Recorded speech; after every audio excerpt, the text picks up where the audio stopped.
Welcome to the Michigan Golfer Show. Join us each week as we explore the people, the places, and the events that shape our great game.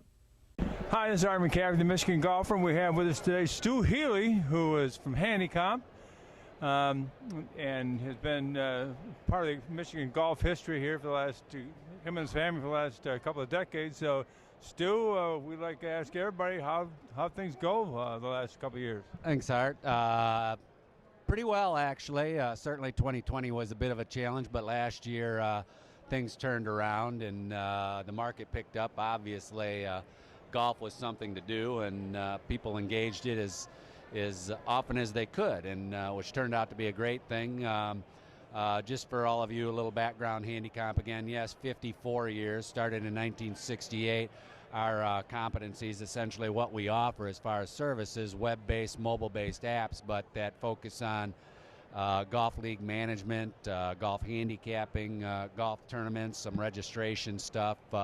That's really what we do, and we've been working, we've been very pleased to be here in the state of Michigan because it is so much golf here, and we've been engaged in that market for quite some time. I know you work obviously with leagues. You're telling me the leagues just kind of went crazy last year. That golf is a hot thing in Michigan. Yeah, we track different kinds of statistics and stuff because we've got to know what's going on in the market. And just a simple thing, we noticed that the average size of a golf league increased by 6 players last year, at least the leagues that we serve, which may not seem like a large number, but when that's spread across multiple leagues and you figure each league 6 more people is another tee time or two, that's a pretty significant impact on golf course, what it is that they serve as far as the golfers being able to play, their return at the club, and certainly our return too as far as having that kind of service. Well, I recall interviewing your parents. Might as well put this in right now. Your parents you kind of work with, they own the company, and you certainly took it over, but they have just passed this past year, and I think we did the show back in 2005.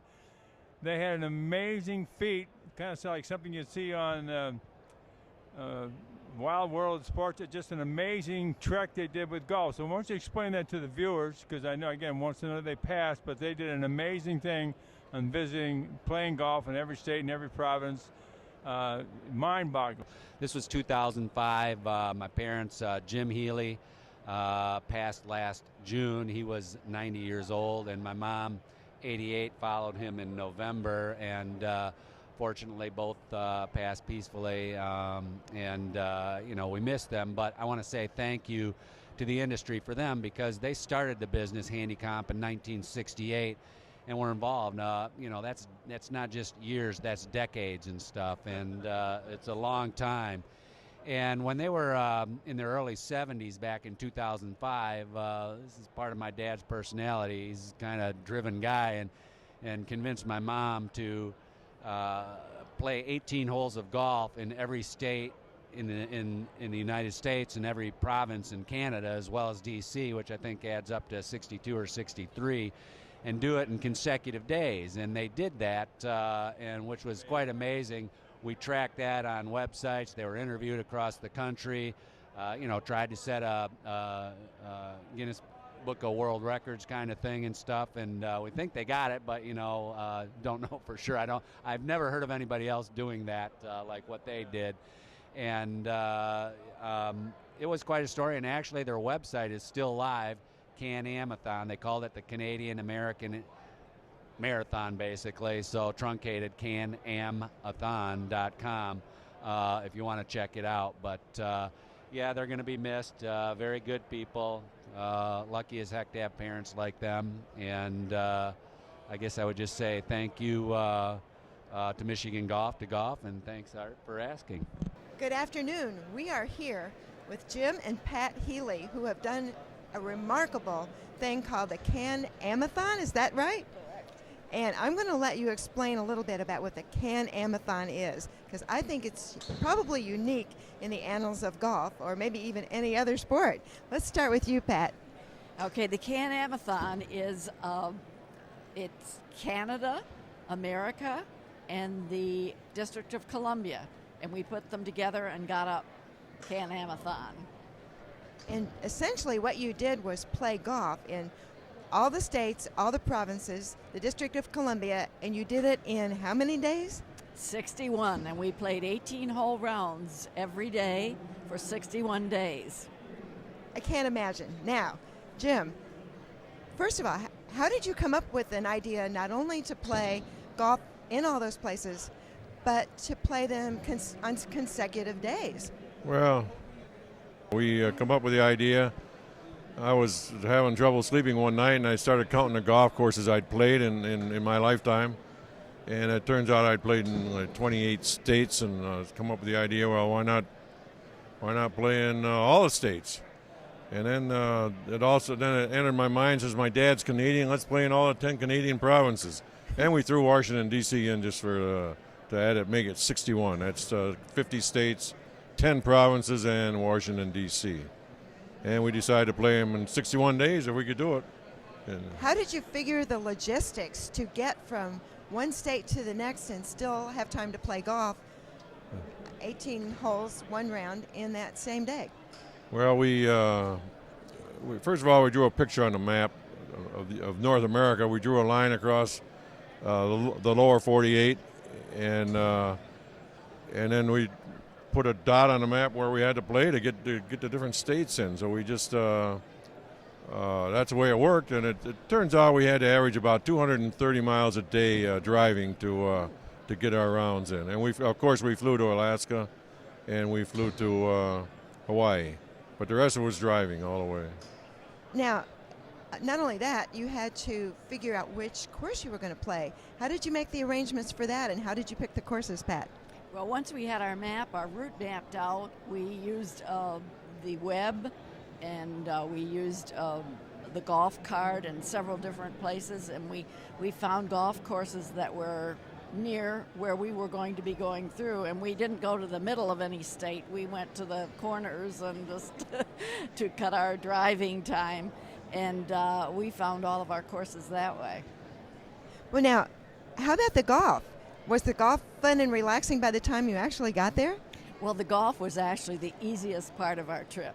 I think I enjoyed the golf, but then when we'd play the golf, we'd drive to our next destination, and after we arrived at our destination, we'd spend about 2 hours doing our journal for the night, and that seemed to be harder than playing golf.